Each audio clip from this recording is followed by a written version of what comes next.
యెహోషువ గొప్పవాడా? ప్రత్యేకించబడ్డాడా? బంగారు వెండితో తయారు చేయబడ్డాడా?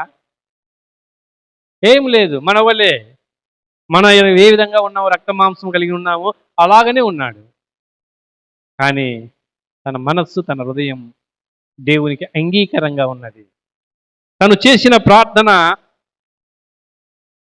అనేకులకు మేలుకరంగా ఉన్నది. అవసరాన్ని బట్టి ప్రార్థన చేస్తున్నాడు. అవసరం కాబట్టి ప్రార్థన చేస్తున్నాడు. అవసరం ఉన్నా ప్రార్థన చేయవు, అవసరం లేకపోయినా ప్రార్థన చేయము. అందుకని మన జీవితాల్లో ప్రార్థనా శక్తి ఉండదు. శరీర బలహీనతలే ఎక్కువగా ఉంటాయి. కుటుంబ సమస్యలే ఎక్కువగా ఉంటాయి.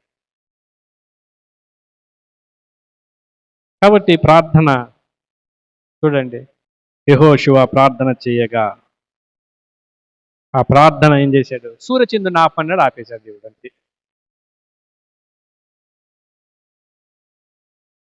కాబట్టి నీవు నేను ప్రార్థన చేస్తే దేవుడు ఆపగలుగుతాడు. సూర్యునైనా ఆపుతాడు, చంద్రునైనా ఆపుతాడు. నీకు నాకు అంత శక్తి దేవుడు అనుగ్రహించాడు, అంత అధికారాన్ని ఇచ్చాడు. మత్తయి సువార్తలో అంటాడు, పరలోకమందును భూలోకమందును సర్వాధికారం నాకు ఇయ్యబడి ఉన్నది. సదాకాలం మీతో నీకు తోడై ఉన్నాను అన్నాడు. పరలోకంలో తోడై ఉంటాను, భూలోకంలో తోడై ఉంటాను. ఈ అధికారాన్ని మీకు అనుకరిస్తున్నాను. నా నామములో మీరు ఏం చేసినా సరే నేను మీకు అధికారం ఇస్తున్నాను. ఎంత గొప్ప అధికారం చూడండి. ఈ అధికారాన్ని మనం దుర్వినియోగం చేసుకుంటున్నాం. ఈ అధికారాన్ని మనం ఉపయోగించుకోలేకపోతున్నాం. ఈ అధికారాన్ని గురించి ఆలోచన లేని వారంగా ఉంటున్నాం. ఈ అధికారం గురించి ఆరాటం లేని వారంగా ఉంటున్నాం. ఆకలి కలిగిన వానికి ఆహారం రుచి తెలుస్తుందా? నిద్ర కలిగిన వానికి స్థలం తెలుస్తుందా? ఆకలి వేస్తున్నాను అనుకో, రుచి తెలుస్తుందా? రుచి ముఖ్యమా, ఆకలి ముఖ్యమా?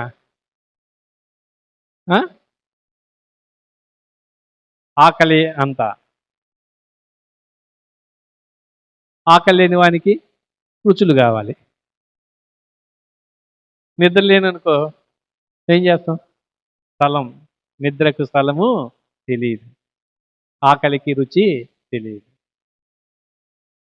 అలా ఉన్నాయి మన జీవితాలు.